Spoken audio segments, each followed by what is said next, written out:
Bonjour à tous et bienvenue sur Tuto Blender. Dans ce Quick Tips, je vais vous parler des données d'objets liés. Alors, c'est quelque chose qui est déjà connu, su, enfin normalement, un petit rappel rapide pour ceux qui ne sauraient pas. Mais donc j'ai mon cube de départ qui est ici, si je fais un Shift D comme raccourci, je vais dupliquer mon cube. Et ce duplicata ici n'a aucun lien avec le cube de départ, c'est vraiment un objet séparé qui a été copié-collé si on veut.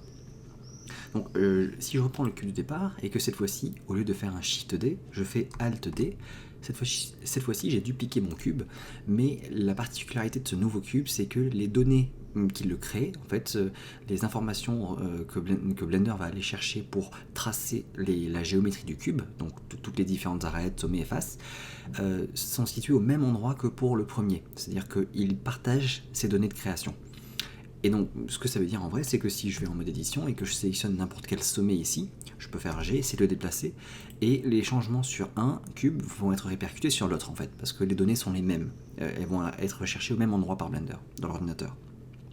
Et donc voilà, les données de ces objets ont été liées. Il y a une autre manière de lier les objets comme ça, en reprenant les deux premiers cubes que j'ai fait, j'ai fait un Shift D et j'ai oublié de faire un Alt D pour dupliquer mon cube, mais j'aimerais quand même lier les données de ce deuxième cube au premier. Donc je sélectionne le cube sur lequel, ou les cubes d'ailleurs, ou les objets sur lesquels j'aimerais appliquer j'aimerais lier les données, et je sélectionne en dernier le cube sur lequel, enfin en tout cas l'objet duquel j'aimerais copier les informations.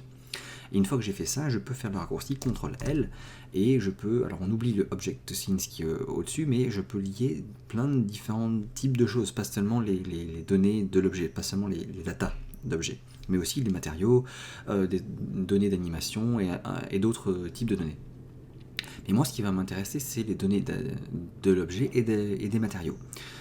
Si je clique sur Object Data, j'ai essentiellement fait la même chose que si j'avais fait un Alt D. Donc j'ai lié ces deux objets, et maintenant quand je rentre dans ce deuxième cube et que je vais en mode édition, je peux encore une fois changer les données de ce cube, et ça va être répercuté sur les deux autres cubes, parce que maintenant ces trois cubes partagent les mêmes données. Voilà, mais ces données ne se limitent pas en fait qu'à la géométrie, mais elles se répercutent aussi sur les matériaux de mon objet. Donc si je prends n'importe lequel de ces trois cubes et que je vais dans l'onglet des matériaux ici, je vais faire Use Nodes pour utiliser le système nodal, et donc je viens de créer un nouveau matériau qui est ici, qui s'appelle matériau, qu'on peut nommer test si vous voulez. Et si je sélectionne n'importe quel autre cube ici, j'ai toujours le matériau test qui est rentré et qui appartient au cube. Parce que ce sont des matériaux, ce sont des données qui sont partagées par les trois cubes. Et je peux changer la couleur sur l'un, et ça va changer la couleur sur les deux autres en même temps. Alors maintenant, réfléchissez un peu. Je vous ai montré le menu CTRL-L, et donc ça permet de lier spécifiquement juste certaines données. Imaginons que je fasse encore une fois un Shift D sur ce cube ici. Donc maintenant ce cube là, lui, n'est pas lié au premier. Alors oui, j'ai copié ce cube, donc j'ai copié le matériau qu'il avait, mais donc je peux le supprimer. Et alors travaillons sur ce nouveau cube, voilà, qui n'a pas de matériau qui lui est assigné. Je vais faire Shift D, voilà. Si sur le deuxième cube, j'ai fait un Shift D, donc il n'y a pas de lien entre les deux, je crée un nouveau matériau, le premier, lui, n'en aura toujours pas. Et donc je peux avoir cette séparation en fait entre les deux. Mais avec le raccourci que je vous ai montré, CTRL-L, je peux lier les données de matériaux. Et alors j'aimerais lier, par rapport au deuxième. Donc si je fais CTRL-L et que j'utilise matériaux, voilà, maintenant le premier cube et le deuxième ont ce matériau qui s'appelle matériel et que je peux nommer, imaginons, Toto. Ah, il manque un O. Voilà. Et donc les deux cubes partagent des données. Ils partagent des données de matériaux, mais lorsque je rentre en mode édition, je peux modifier la géométrie de l'un, et ça ne va pas faire de répercussion sur l'autre cube. Parce que les seules données qui sont liées sont les données de matériaux, et pas de géométrie.